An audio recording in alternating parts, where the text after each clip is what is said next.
एक राजा था। उसकी दो बेटियां थी, चंद्रकांता और सूर्यकांता। दोनों ही बदसूरत और मूर्ख थी। दोनों विवाह योग्य हुई तो राजा ने उनके लिए वर ढूंढने का शुरू कर दिए। राजकुमारियों की मूर्खता की चर्चे दूर दूर तक फैले हुए थे। जिसे भी राजा बात करता वे रिश्ते के लिए मना कर देता। दिन रात राजा इसी चिंता में घुलकर डूबे रहते, जिस कारण राजा एक दिन बीमार हो गए। एक रात राजा अपने बिस्तर पर लेटा हुआ इसी विषय में सोच रहा था कि उसके पास एक बूढ़ा व्यक्ति आया। बोला, राजन किस सोच में डूबे हुए हो? राजा उठकर बैठ गया। बोला, दो बेटियां विवाह योग्य हो गई है, पर वे बड़ी मूर्ख और बदसूरत है। उनसे कोई विवाह नहीं करना चाहते। मुझे उन्हीं की चिंता है। बूढ़ा व्यक्ति बोला, उनको मैं पलक झपकते ही बुद्धिमती एवं सुंदर बना सकता हूँ, पर इसके बदले तुम्हें एक वादा करना होगा। राजा तो यही चाहता था, परंतु तैयार हो गया। बूढ़ा बोला, सुनो, मैं आज ही अपना काम कर दूंगा, पर आज से ही ठीक 10 दिन बाद जब तुम सुबह सोकर उठोगे, जिस चीज को सबसे पहले हाथ लगाओगे वह मुझे देनी होगी।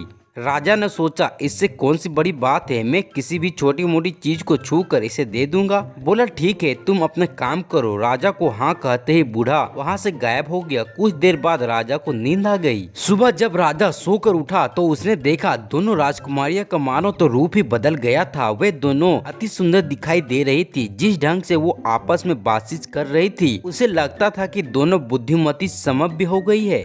राजा खुशी से झूम उठा। बातों ही बातों में दिन बीत गए। 10वां दिन आ गया। राजा को अपना वादा याद था। अगले ही दिन राजा सोकर उठा। अभी उसने अपनी आंख मल रही थी कि वहाँ पर बूढ़ा आ टपका। उसने राजा से कहा, राजन, मैंने अपना वादा पूरा किया था, आज तुम अपना वादा पूरा करो, अपनी आंखें मुझे दे दो। तुमने सबसे पहले इन्हीं आंखों को छुआ था। सुनकर राजा हैरान हो गए। नहीं नहीं, मैं ऐसा नहीं कर सकता। भगवान, यह मैंने क्या किया?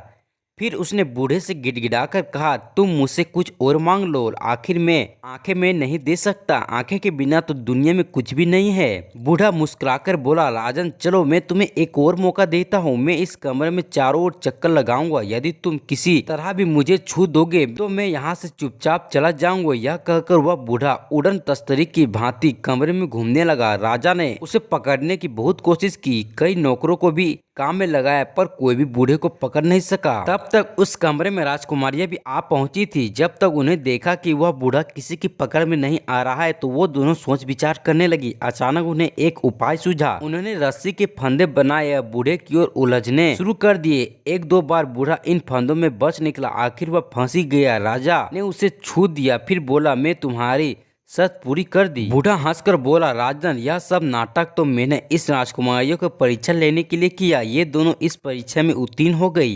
अब तुम इन दोनों का विवाह करके सुखी रहो, यही मेरी इच्छा है। यह कहकर बूढ़ा वहां से चला गया। राजा ने मन ही मन उसे बूढ़े को धन्यवाद दिया।